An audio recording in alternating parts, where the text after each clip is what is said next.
안녕하세요. 김호준입니다. 윤석열의 구속영장이 발부된 지난 일요일 새벽 윤석열 지지자들이 영장 담당 판사를 잡겠다며 법원에 난입했습니다. 군사정권 시절에도 이런 폭동은 없었습니다.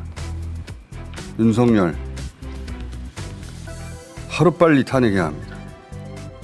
내란 동조 찬양자들 전원 예외 없이 엄벌에 처해야 합니다. 이러다가는 대신 우리 공동체가 부서집니다. 김호준 생각이었습니다.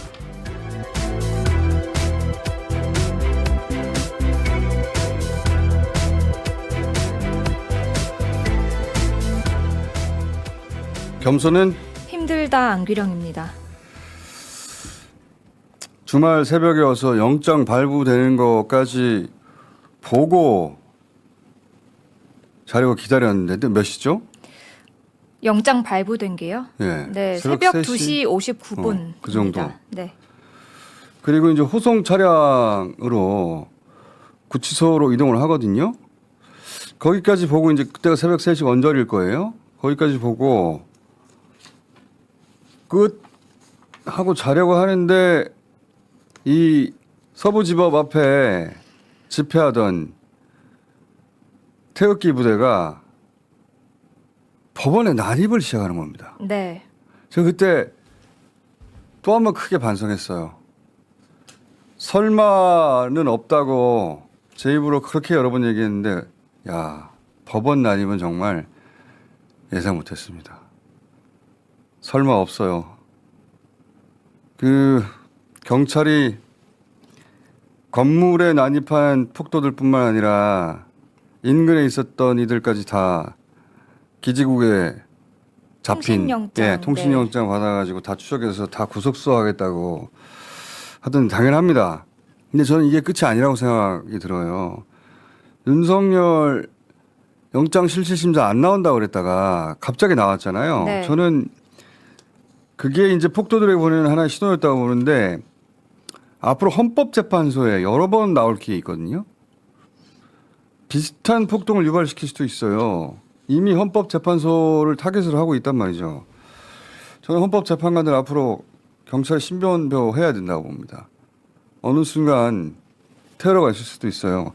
설마 그렇게 해서 윤석열에게 무슨 도움이 되겠냐 탄핵만 부추길 뿐이지 그렇게 합리적으로 생각하면 안 됩니다. 합리적으로 생각하는 어느 누구도 법원에 창문을 깨고 난입해서 다 부셔버릴 거라고 누가 생각했어요. 영장 판사를 잡겠다고.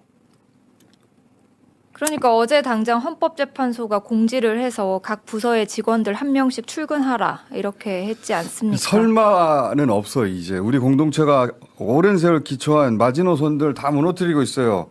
이미 윤석열이 그랬잖아요. 이 나라 법이 모두 정신 차려 김어준. 정신 차려 김어준. 네. 모두가 바라면 안 되네. 요새 밤잠이 부족하다 보니 이 나라 모든 법이 무너졌다고 했잖아요. 이거 영상 짧게 봅시다. 그 대목만. 이 나라에는 법이 모두 무너졌습니다. 이 모두 무너졌으니까 지킬 법이 없는 거예요.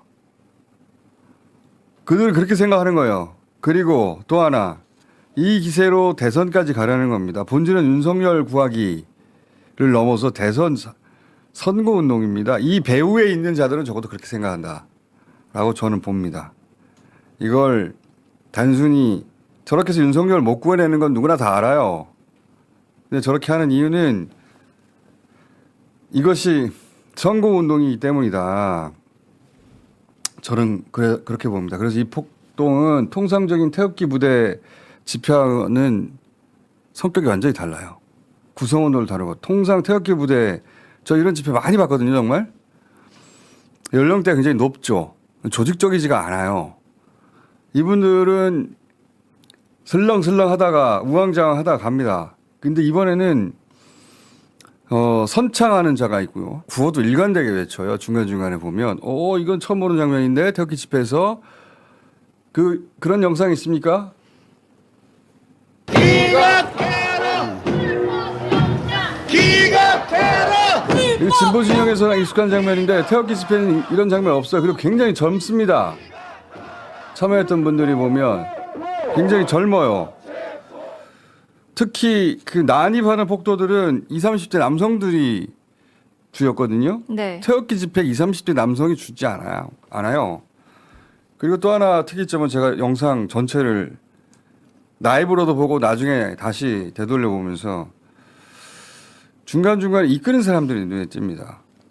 이런 장면들이 구구 유튜버들이 여러 명 생중계 하는 바람에 다양한 각도에서 시켰고 그래서 상당히 입체적으로 당시 어떤 일이 벌어졌는지 재구성이 되거든요. 그래서 저희가 그 유튜버들이 남긴 영상들 지금 막 삭제하고 비공개 처리하고 있던데 삭제 비공개되기 전에 라이브로 다 캡처를 했어요 저희가. 이걸 캡처해야 된다. 그래서 저희가 일요일 새벽에 저 스태프들이 다 캡처를 해뒀는데 아직 다 못 봤습니다. 근데 그 본 영상들 가지고 재구성을 해보면 영장이 발부된 게 2시 59분. 59분. 네. 그러니까 3시 5분경에 알려지거든요. 그러면서 법원 현관을 경찰에 지키고 있으니까 이 폭도들이 후문 쪽으로 몰려갑니다. 그리고 누군가가 수신호를 하자 갑자기 밀치기 시작하거든요. 영상을 보시면서 얘기하시죠. 이게 후문 쪽이에요. 근데 저 동그라미 원안에 있는 사람들이 수신호를 하죠. 자, 다시 한번 말씀드리겠습니다. 물건을 던지고 위험한 동물에게 저 때까지는 경찰 경고 방송을 하다가 저 수신호를 기점으로 폭도로 변해요. 네, 이게 3시 16분쯤입니다. 후문 쪽입니다, 여기가. 경찰들이 굉장히 당황합니다. 이런 예상을 못했기 때문에.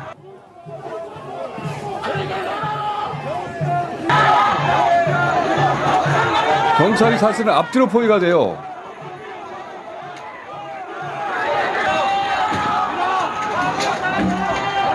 이때부터 폭도라고 할 수 있습니다.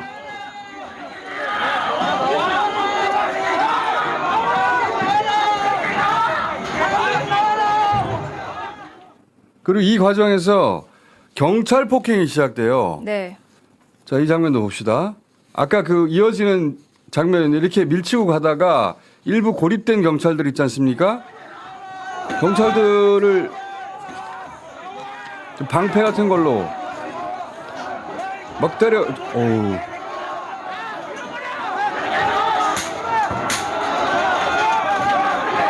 경찰들이 부분적으로 고립되니까 폭행을 시작해요. 중상자, 피 흘리는 중상자 많이 나왔어요, 경찰이. 중상자 지금 몇 명입니까? 7명이 전치 3주 이상의 중상자고요. 35명은 경상자로 집계됐습니다. 자, 그리고 거의 비슷한 시각에 저게 후문에서 벌어진 일이고 거의 비슷한 시각에 후문 쪽으로 돌아가는 측면에 있는 동쪽 현관 쪽 창문이 있어요. 저쪽 창문이 처음 깨지거든요. 이게 15분, 20분 사이인데 3시에. 자, 창문 깨기 시작하는 장면 봅시다.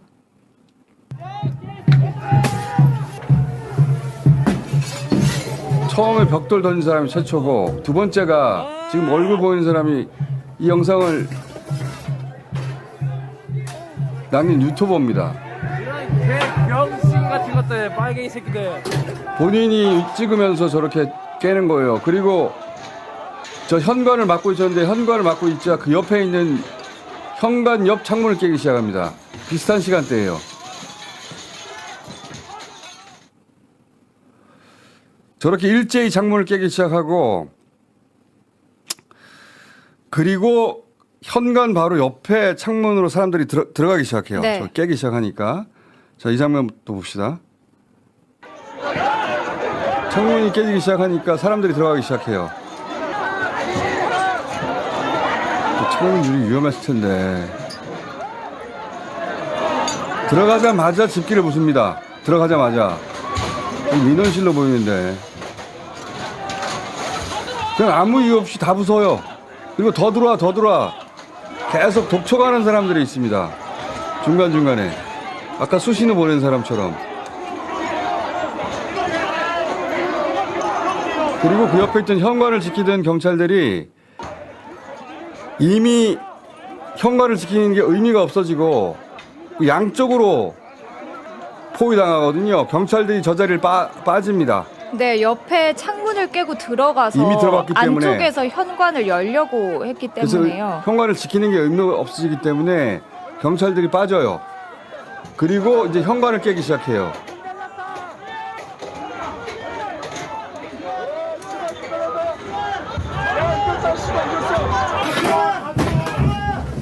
모서리 다 깹니다. 보이는 족족이. 들어와.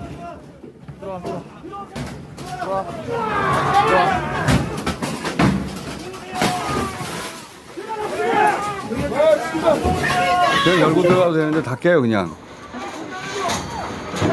문이 열려 있어도 깹니다.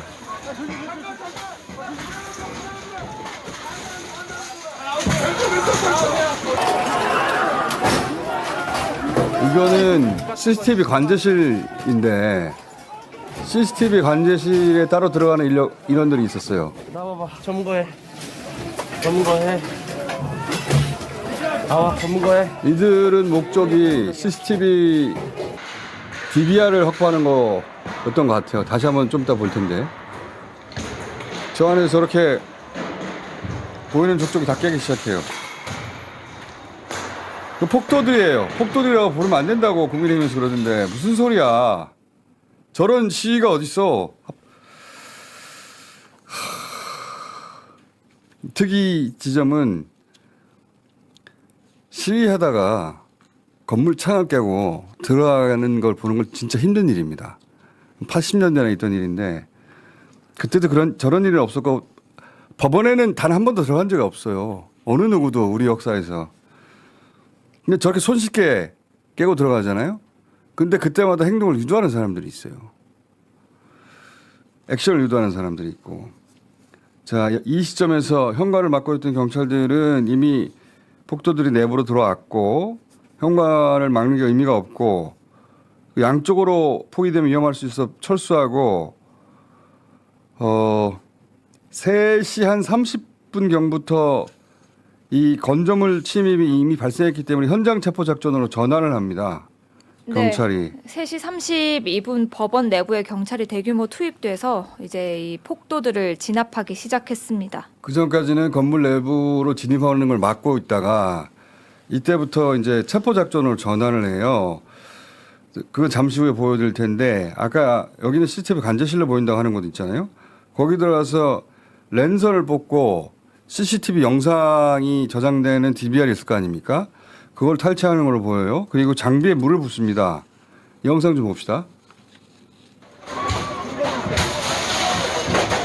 저기 서버 렉인데.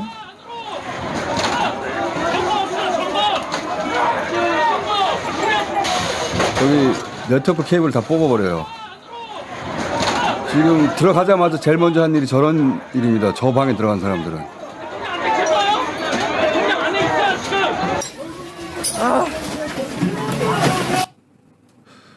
그리고 물통을 들고 가죠. 네. 저 의도적으로 합선 일으키려고 하는 거거든요. 들이붓는 거예요. 병신데. 저는 저 장면을 보고 이건 우발적이지 않다. 창문을 깨고 들어가자마자 CCTV 관제실부터 들어가서 저런 일부터 해야지. 저 일단의 몇 명이 이거는 사전에 그렇게 모의하지 않으면 우발적으로 할 수 없는 일입니다. 그러면서 CCTV 선을 끊었으니까 청사로 진입하라는 소리를 외쳤다고 하거든요. 네. 이게 중앙일보 보도인데 저 영상은 저희가 못 찾았어요. 못 찾았는데 저 소리를 아마 현장 기자들이 듣거나 했나 봐요. 기사로 썼던데. 어떻게 행동할지 미리 생각해 둔 겁니다. 저는 이게 그 우발적으로 저기 들어간 사람들이 있을 수 있는데 일부에게는 계획 범죄로 보여요. 예. 그리고 굉장히 중요한 영상을 JTBC 기자가 찍었어요. 유튜버인 척하면서 실내로 따라 들어가는데 저희 영상 전체를 다 봤거든요. 전시의 전국 기자 위험에 버금가는 리스크를 감수한 겁니다. 이 JTBC 기자에게 저는 올해 기자상 줘야 된다고 보는 내내 정어정어했는데 JTBC 기자 한 분이 카메라를 들지 않고 윤석열 지지자에 섞여서 따라 들어가면서 휴대폰으로 네. 촬영한 거예요. 이 7층을 촬영한 건데 굉장히 중요한 장면이거든요. 자, 이 영상 좀 봅시다. 이건 JTBC 단독 이걸 유일하게 가지고 있는 거예요. 들어간 기자가 찍은 거예요. 저 오른손에 후레쉬 들고 있죠. 차 판사의 이름을 누군가가. 잘못 알고 크게 부르기도 하고.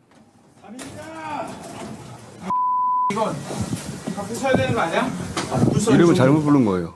마치 수색 활동을 하듯 공간을 확인합니다. 비상대 필요 있는 거 아니에요? 여기 뭐 없어요? 여기 사실인데 여기 있을 것 같은데. 방 안에 숨었을 수도 있죠, 방 안에.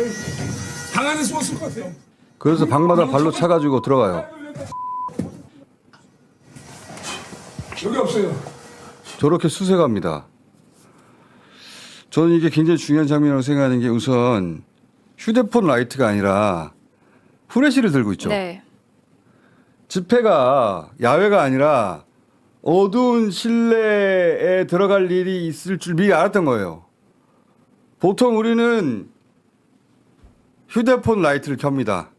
요즘은 네. 젊으나 나이가 드나 다들. 근데 저 사람은 후레쉬를 들고 왔어요. 적어도 저 사람은 실내로 들어갈 줄 알았다가 봐요. 어두운 실내 그것도. 요즘 후레쉬를 따로 킬 만큼 어두운 곳이 없어요. 불이 켜지지 않은 실내에나 저런 걸 켜는 거지. 그 저는 저 사람은 알았네.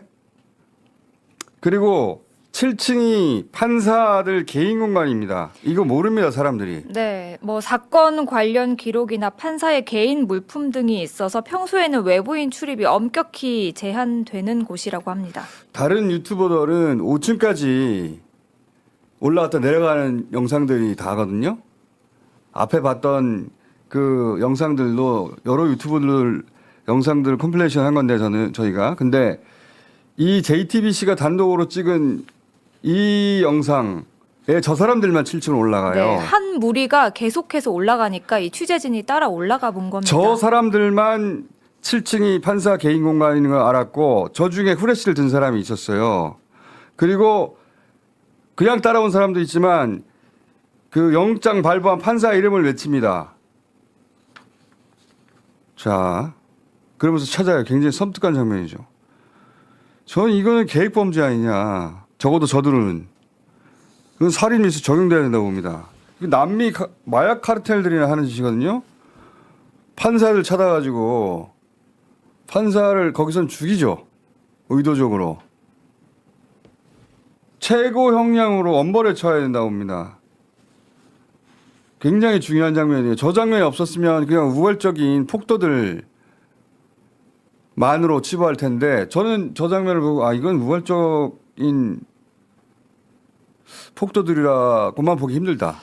저 장면이 그래서 저는 굉장히 중요한 영상이라고 그렇죠. 봐요. 단순히 물건을 부수고 난동을 부린 정도는 아니죠. 저 사람들은 카메라 들고 들어가지 않았어요. 자, 그럼 MBC 기자는 어디 있었느냐? 다른 기자들과. MBC 기자들은 폭행을 당해가지고 저 JTBC 취재진도 휴대폰을 들고 들어간 게 많은 그 언론인들이 밖에서 다 뺏겼어요. 카메라 네, 뺏기고 카메라에 메모리 카드를 뭐 이런 거 뺏기고 다 뺏겨서 그래서 다른 기자들은 못 들어갔고 이 JTBC 기자는 그냥 제지자인 척하며 옆에 서 있다가 휴대전화로. 자기 휴대폰으로 찍은 거예요. 저기 따라 올라가면서 저 그 창문을 넘을까 말까 그 순간 굉장히 고민했을 거라고 보는데 넘는 순간만으로 저는 기자상 줘야 된다고 봅니다. 나머지 기자들은 밖에서 이런 꼴을 당하고 있었어요. 이 MBC 영상이거든요. 봅시다. 폭도로 돌변한 시위대가 법원에 난입한 직후 법원 주변을 취재하던 MBC 취재진을 몇몇 시위대가 에워쌉니다. 취재 방해만 한 게 아니에요. 급기야 카메라 등 장비를 빼앗으려고 했습니다. 사람이 넘어지니까 막 발동하. 취재진을 넘어뜨립니다. 밀치고 바닥에 넘어뜨리고 발로 짓밟기까지 했습니다. 발로 걷어차고 미친놈들 진짜. 사법부에 이어 언론도 공격 대상이 된 겁니다. 저때 경찰이 주변에 1,000명 이상 깔려 있었다고.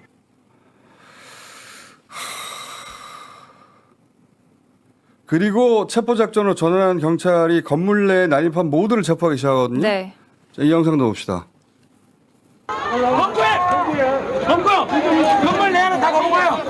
건물 내에 있는 모두를 다 검거하기 시작합니다. 이때가 3시 반부터예요, 거의. 3시 30분 조금 지나서. 알았어, 현행범 체포야, 알았어. 핸드폰 좀 끄고. 저 유튜버가 벽돌 유리창 2번째로 깬 유튜버예요.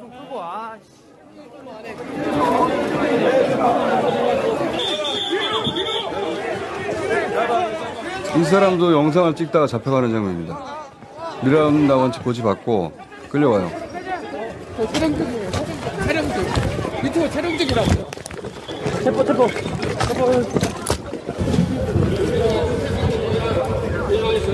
이 사람들이 웃어요. 반말하거나.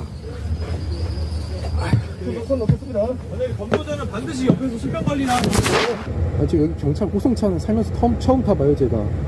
아니 근데 지금 왜 하필 지금 이 사단을 만들어낸 거는 저희 국회랑 이 사법부인데 왜 경찰 간부들이 저희 체포하고 있어요?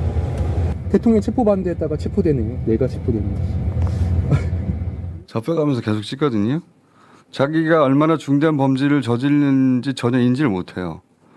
특수공무 집회 방해 경찰들이 많이 다쳤잖아요. 치상은 벌금형이 없어요. 다 징역입니다. 소유죄도 있고 공공건조물도 침해했죠. 손괴했죠. 대상이 사법부죠. 주변에 어슬렁거리기만 해도 최소 징역 3년이라고 말하고 있고요. 지금 웃고 있는 이들은 최소 징역 3년 이상입니다.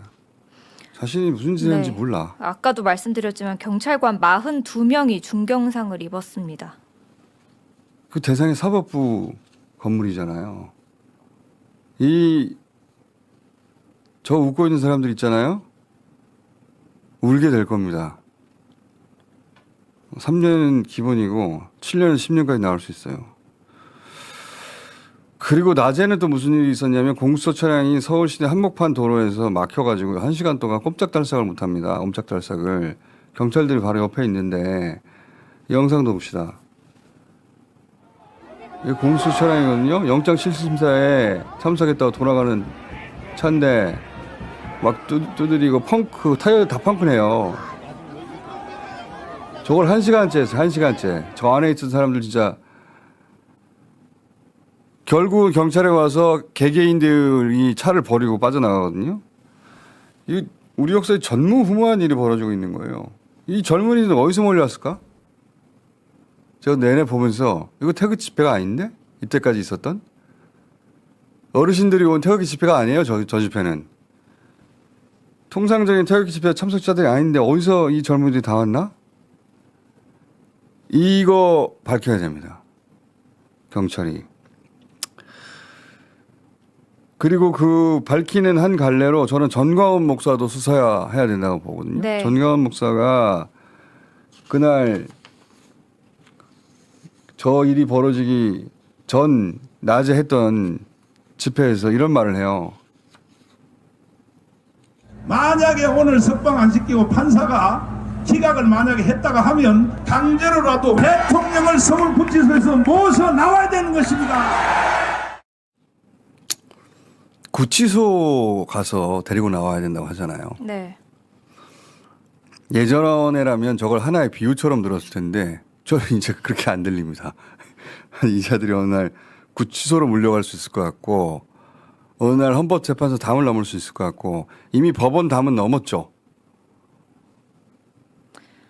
그리고 여기다 대고 국민의힘 의원들 윤상현 의원이 곧 훈방된다고 했다고 이 극우 커뮤니티에서 급속도로 퍼졌거든요. 네. 저런 일이 있고 나서. 근데 본인은 이제 부인했어요. 사실과 다르다고. 그런데 자기가 마이크를 잡고 이 이야기를 한 영상이 남아 있어요. 영상 봅시다.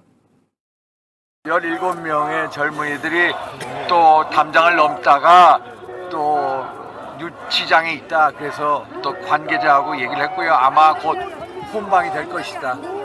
혼방이 될 것이다.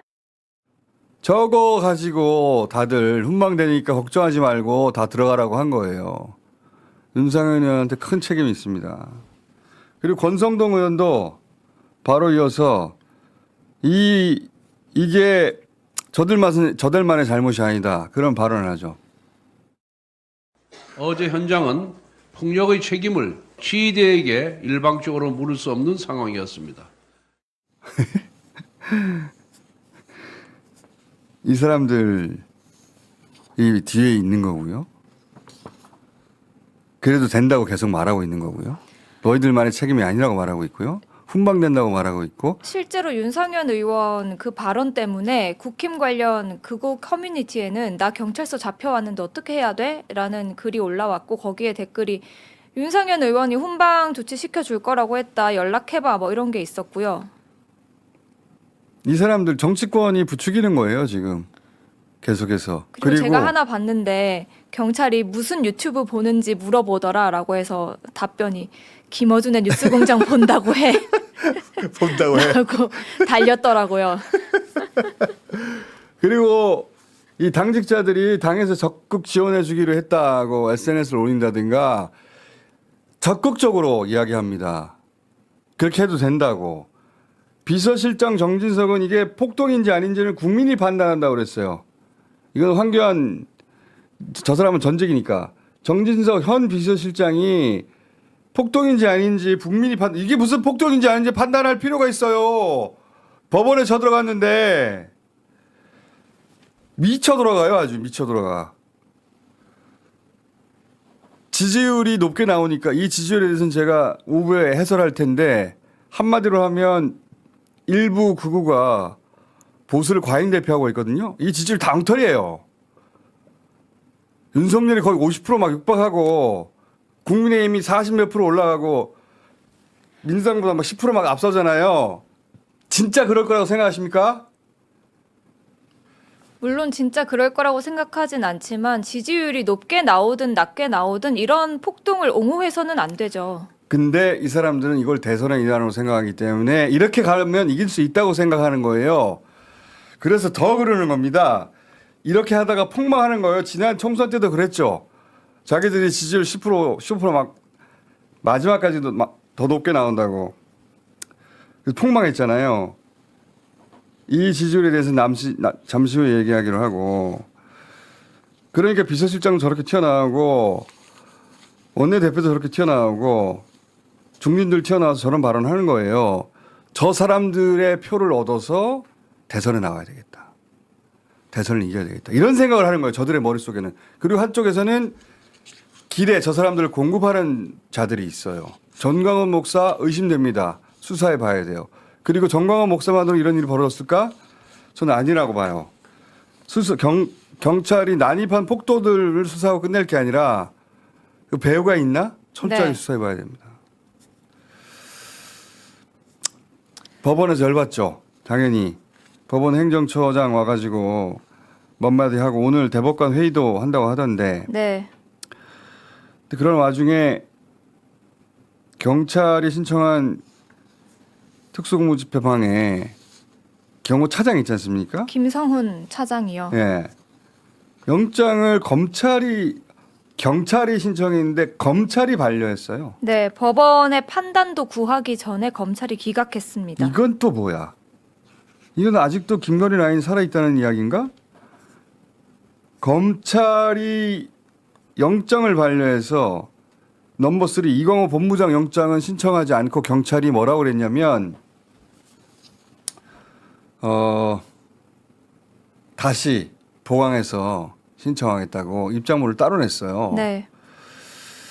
자, 어딘가에서는 여전히 라인이 살아서 돌아갑니다. 그리고 윤석열 한시 앞이 탄핵해야 합니다. 한시 앞이. 이 내란에 동조하는 자들 지금 계엄 이후 무려 47일 만에 비로소 구속됐거든요. 현행범인데 윤석열. 그 사이에 자기들 세력을 최대한 자극해서 저런 일까지 법원을 그리고 체포되지 않는 동안 계속해서 입장을 내고 그걸 그대로 언론이 받아주면서 지지자들을 그렇죠. 이렇게 자극한 거 아닙니까? 언론들이 그렇게 만든 거예요. 마치 양비론인 것처럼 여야가 대등하게 자기 가치를 가지고 싸우는 것처럼 보도한 언론의 책임이 무척 큽니다. 언론이 보도해주지 않으면 이걸 어떻게 합니까? 그래서 이 내란 동조자를 저는 예외 없이 엄벌에 처해야 돼요. 이런 사이 점점 이 우리 공동체가 저들 대신 우리가 부서지는 거예요. 이게 마지노선이 사라졌어요. 우리가 발 딛고 살던 상식이 무너지고 있어요. 여기서 끝이 아닐 거거든요. 아직도 탄핵도 남았죠? 그리고 대선도 남았어요. 적어도 석 달 이상 이런 일이 벌어질 수가 있습니다. 엄벌에 처해야 됩니다. 그리고 거기서 중간은 없는 거예요. 이 일에. 여기 중간이 어딨어. 법원을 깨고 들어서 다 깨부셨는데 그걸 폭동인지 아닌지 국민들이 판단한다니 여론조사 믿고 있는 거예요. 이자들이. 다음 대선을 생각하며. 야, 미쳐 돌아갑니다. 중간은 없어요. 이런 일에. 자,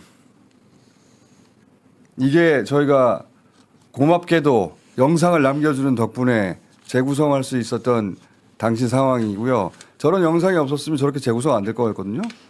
저는 개인적으로 국민의힘이 정당 해산의 마일리지를 차곡차곡 정립해 가고 있다고 생각합니다.